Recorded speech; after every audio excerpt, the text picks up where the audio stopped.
Welcome everybody. This is a little bit different. What we're starting to do is we have found that we've got a lot of content. If you haven't figured that out, check out developreneur.com. We crank stuff out on a regular basis, but that takes time, and we want to make sure that we are servicing our YouTube channel, our podcast, and the blog site itself with some of the content. And one of the things that we've done over the years is we've got these mentor mastermind types of groups that we've had in various states. And a lot of what came out of that turned into some really good content for our site. And so we're essentially turning the cameras back on ourselves and doing that as we're going through some of our basically revamping the Developreneur a little bit and some of the focus that we've got. So we figured it would be useful to a lot of you to hear an example of how that kind of discussion would go, your branding and your avatars and things like that. But also some of the tips and tricks of the trade that we're going to talk through that are the kinds of things you will see. Depends on who you talk to or where you go. But if you look at particularly content producer help sites and things like that, one of the things they'll often talk about would be the idea of a content stack. And it's the idea of having your short form videos, your audio, blogs, all of the different places you can put content, but sort of getting it from a single source. And so what we're going to do with this is we sit down periodically, and as we're going through some of the challenges that and this is Michael and I, and I'll introduce him in a second if you haven't already met him, but Michael and I do this on a regular basis, weekly basis, sometimes more often, where we talk through what are we going through, what are our challenges. It is a bit of really a math kind of thing, but a little bit tighter because it's not a full group. It's really just the two of us, and occasionally a few others will join us. And what we do is, in doing all of this, we're going to record these things. And this is going to give us what you're seeing this right now is our YouTube episodes. And we'll still have some others mixed in here and there, but you're going to see essentially the same kinds of content that we've had in the past. We're going to tweak it a little bit, and we'll be discussing that in this and further episodes. But then within that, we're going to take that same material, and that's going to be a podcast. So we're going to take, for say a 20-minute, 30-minute session, we're going to talk about something, and you'll be able to see it if you from the YouTube channel, you'll be able to see the video side of it. And you'll probably get a little bit more, actually, no, probably, you will get a little bit more on the YouTube side, because we'll have a little bit of, preamble and postamble, I guess, if that's a word, around the podcast. That audio will then be moved out to a podcast episode. So if you want to hear it from audio, you'll get it. And then when you get into the blogs and things like that, we typically, if you haven't noticed, we usually have a blog article related to post, whether it be out on YouTube or our podcast. Podcast has always had a little bit of a little blog with it, some show notes and things like that. So you will continue to have that. So however you currently consume, that's going to continue. And now we're hopefully going to give you a couple other channels and easier ways to consume. Now, I have rambled on a little bit, trying to give you a little bit of here's where we're going and here's what we're doing, what we're changing as we go into continuing our twice a week at least posts out to YouTube. Also, this is going to start season 21 of the podcast, which seems a little crazy when it doesn't seem like that long ago that we were on the 21st episode. But now we're 750 episodes into this thing and over 20 episodes or 20 seasons. So I've mentioned him, and now I'm going to flip it over to Michael. I'm going to go ahead and let you give yourself a little bit of an introduction. I think you guys have heard him along the way. We've interviewed at one point. We've done a lot of different things, but now sort of update on where you're doing and how you doing today, Mike. Hey, thanks, Rob. So, like Rob said, we've been doing this for a long time, working together. Recently, I have switched focuses in my career. I was running another company called Meloche Consulting, doing pretty much the Internet of Things on the web, and that kind of got a little exhausting after a while. So I've decided to change focus a little bit, and I've started a new endeavor called Envision QA, where we're focusing on QA audits, assessments, and trying to flip the discussion on QA and trying to involve it from the beginning of the business. We're talking with the customers all the way through the software development, not just wait until the end. And I'm excited with Rob to start this new video YouTube thread that we're doing and podcast. So that's a little bit about me, and I'll pass it back over to Rob. I guess I should come back and give a little bit of an update of who I am because I don't think I've introduced myself since about 700 episodes ago. But this also is to set the tone, I think, a little bit and a little bit of the context around a lot of our conversations. As Michael mentioned, he is changing his focus, altering his focus, and really tightening his focus on for his business. I'm also in a little bit of a change for the last probably 6 months to a year, maybe a little longer than that, where I've been adjusting my primary company, RB Consulting, and looking at some of the things that we want to do and focusing more on like, let's get into things where what is our strength? Where can we help our customers the most? And also, what do we enjoy doing? Funny enough, not a lot of people enjoy some of the work, the specific stuff we do, so it makes it helpful to us. But it's also just something that gives us, at the end of the day, a feeling that we've brought value to our customers. And so that's a lot of what our conversations are going to be. We're going to talk about things like, in general, consulting. If you want to, and we're going to talk about starting up, because even though we've done this for a long time, there is a startup kind of phase, particularly for Michael. We've just gone through really from scratch. And I think that's something we'll bring up here in just a minute. But this is one of those where we've been living this for a little bit, and we realize it probably helped to talk through for some other people, whether you've done it before, and it may give you a little additional insight, or if it's something you're considering, then it's going to give you an idea of, essentially like a checklist of, oh yeah, I need to do this and I need to do that. And I think going with that, the checklist idea, I think that's a good way to start this first sort of introductory episode. As mentioned, Mike, you just went through all of this. And I think, if you can just sort of like walk us through a little bit, like what you did to launch Envision QA, a couple of those steps, and maybe some of the challenges. And, if you've got some tips and tricks for somebody that's going through it, what would you recommend? Again, this is from somebody, just to be clear, Michael's done this a couple of times. It changes every time because technology and the services are different. But let's hear how your latest experience went. Sure. So one of the biggest things over the last probably decade with all the companies I've worked for and the different projects I've been on, QA has kind of been the lackluster. No one wants to do it. It's kind of been ignored. So I, again, changed focus and decided to close Meloche Consulting and just start a QA type company. It took a little while to figure out what I wanted to be when I grew up, because QA can encompass many different things. There's a lot of QA services and focuses like that. So one of the big things I had to sit down and kind of come up with was, what part of QA do I want to do? And how is it going to be different than everyone else? So basically, I had to kind of come up with a niche. I had to come up with something, one, that I knew what to do, and two, was something that could be serviceable, that customers would want to buy and need. That kind of led me to different areas of QA. Do I want to do, testing plans? Do I want to do testing services? And then I came up with the idea of this QA assessment, QA audit. And from there, it's like, okay, I kind of have an idea. So what type of company do I want?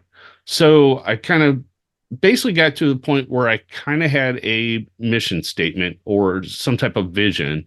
And then I went back through and I was like, okay, now what do I want to call this? So I started thinking about names. It's a little challenging because since I'm kind of putting a new niche on the market, there's not a lot of competition out there. There's a couple companies, but they're very service based. So when you search the web to try and find competitors, to try and get ideas for names and see what kind of domains are available, It was a little challenging. So I decided to jump on the AI bandwagon like everyone else, and I started playing around with ChatGPT, Bard, Gemini, and Copilot, and ultimately came up with a list of some names that kind of got me closer to what I wanted. And then I was like, oh, okay, what's going to make it stand out? What's going to make me be different?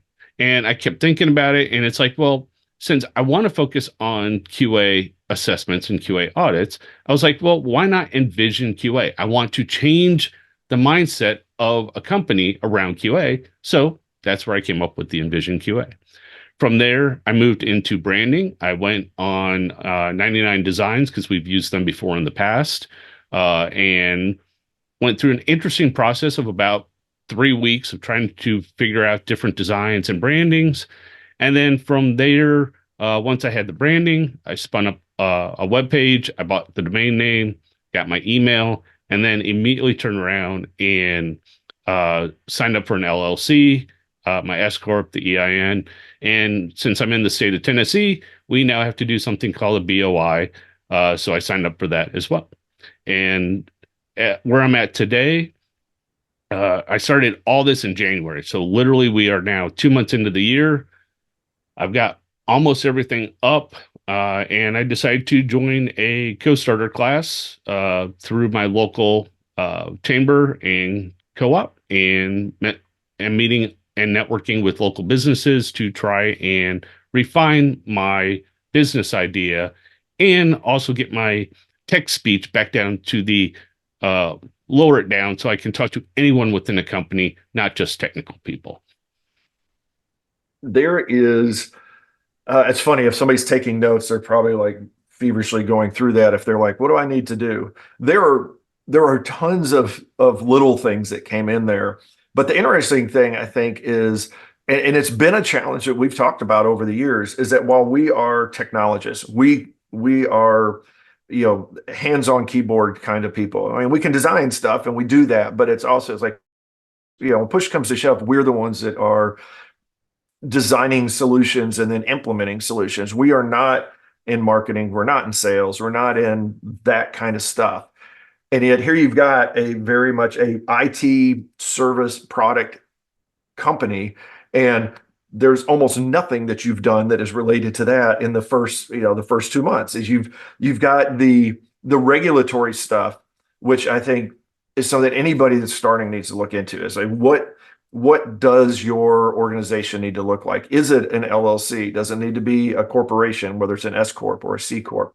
And look at what the costs are, the structures. It's one of those things that I think is very much an individual kind of an approach.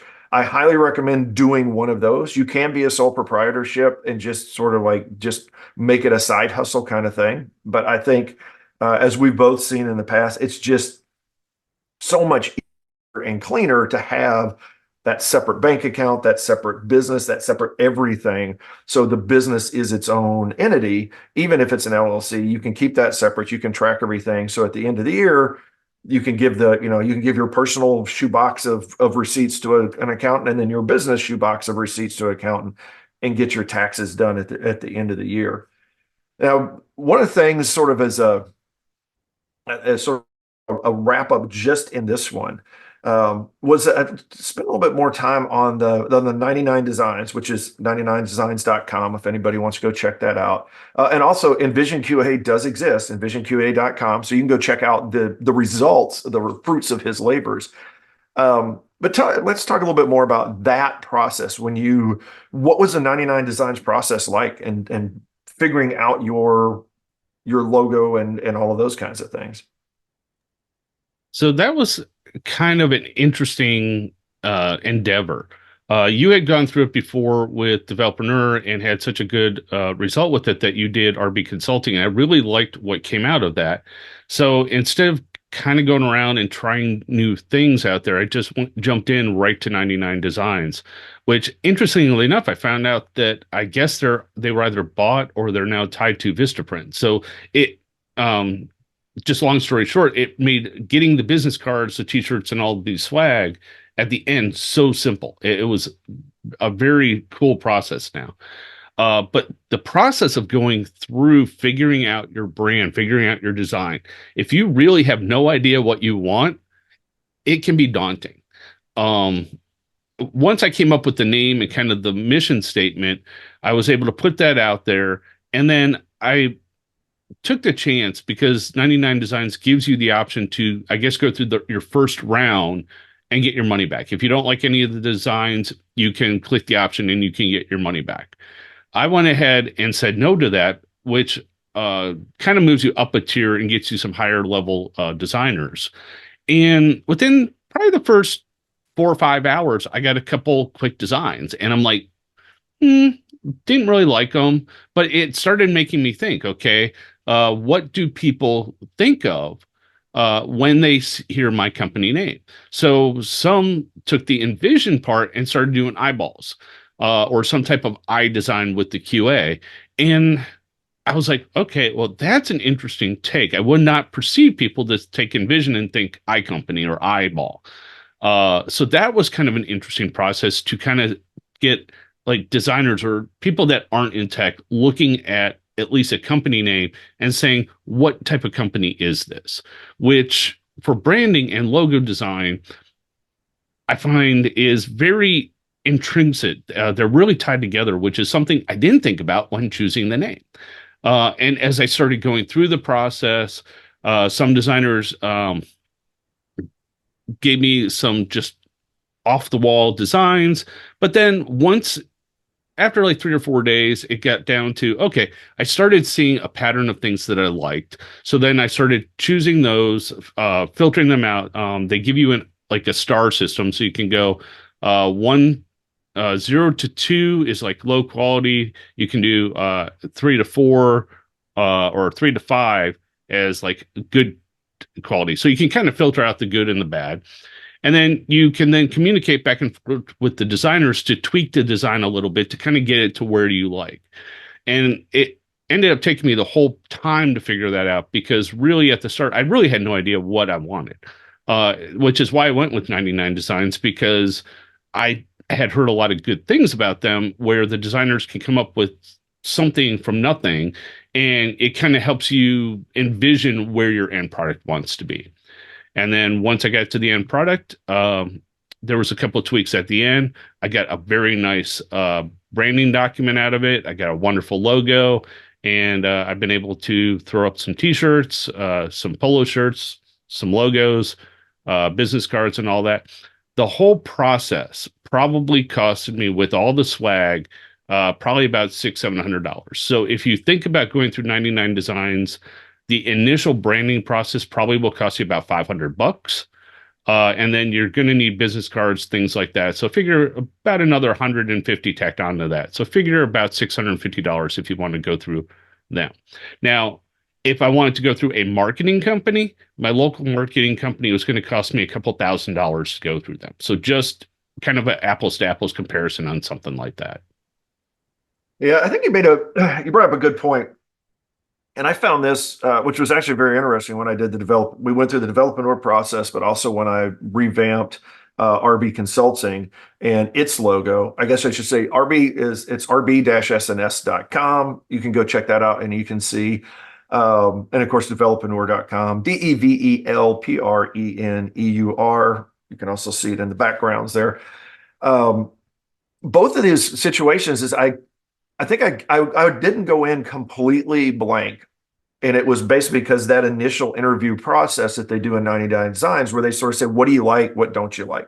And so that little thing, and they just show you, it seems like it was hundreds of logos and icons. It's sort of like, what do you like? To get you sort of, whether it's in modern or pastels or and I don't know enough about those, but different families of designs and walking through those. And so I had some ideas, but it was funny, like building better developers, I actually ended up purchasing I had two people win and purchase two different sets. The one was because it was sort of what I originally wanted to go with, or what I originally had in my mind that had to do with like, speed and learning quickly and things like that.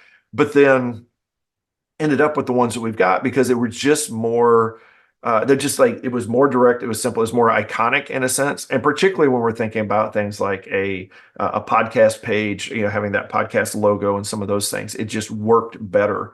And RB Consulting was the same kind of thing, like you said, is that as I got into some of them, there would be these little bits and pieces of an icon or a logo that somebody would add, the designer would add. And I was like, oh, that's a really cool idea.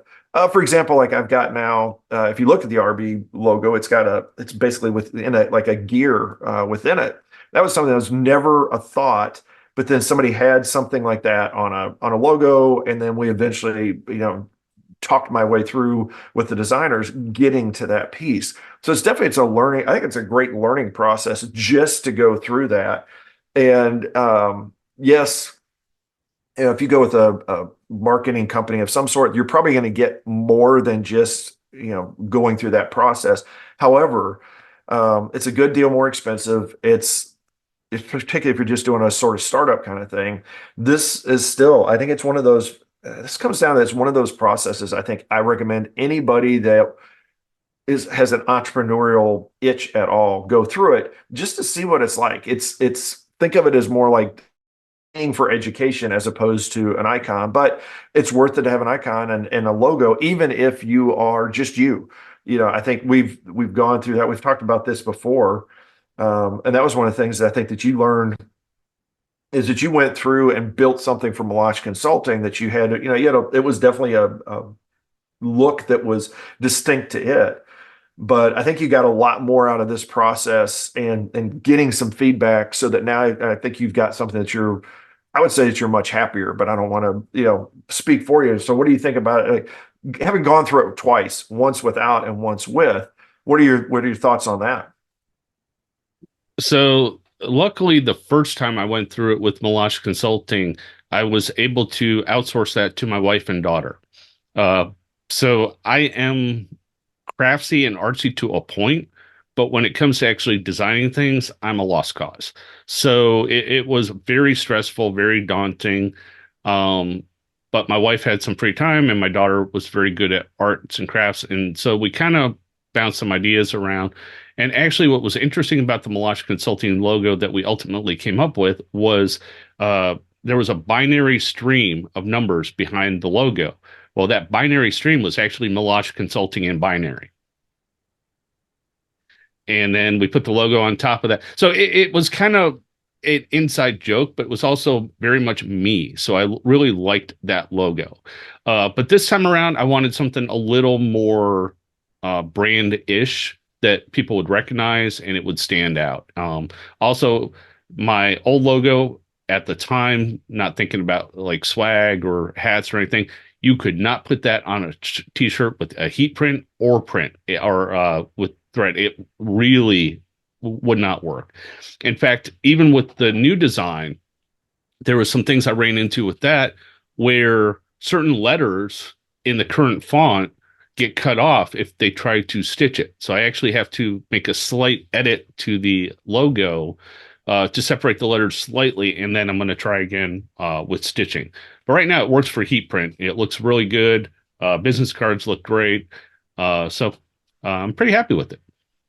That's a really good point. As we wrap up this episode one, for a technology podcast, yeah, we've stepped into a little bit more on the branding side, but I think that's something that's sort of those are some good lessons learned, is that you may have something that looks really good on the screen or on a PDF or, however you look at it, but make sure you a couple different places. A real brief story in the past. I remember we were working with a I won't name it, but it's a multinational oil organization, oil and gas and stuff like that, power.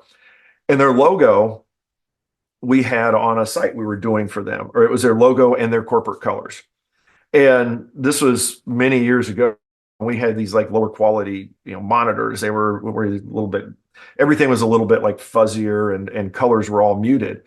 And you were like, oh, that looks, it looks okay. Well, then we had one time we were demoing it and we went to high-end. I think it's when you first had like HD monitors come out, and we put it on the HD, and it like burned our eyeballs because the colors were so muted normally, but then they were suddenly so bright on the monitor, and we said, all right, we gotta crank that down a little bit, or like people are gonna be like, they're gonna have sunburns while looking at the site.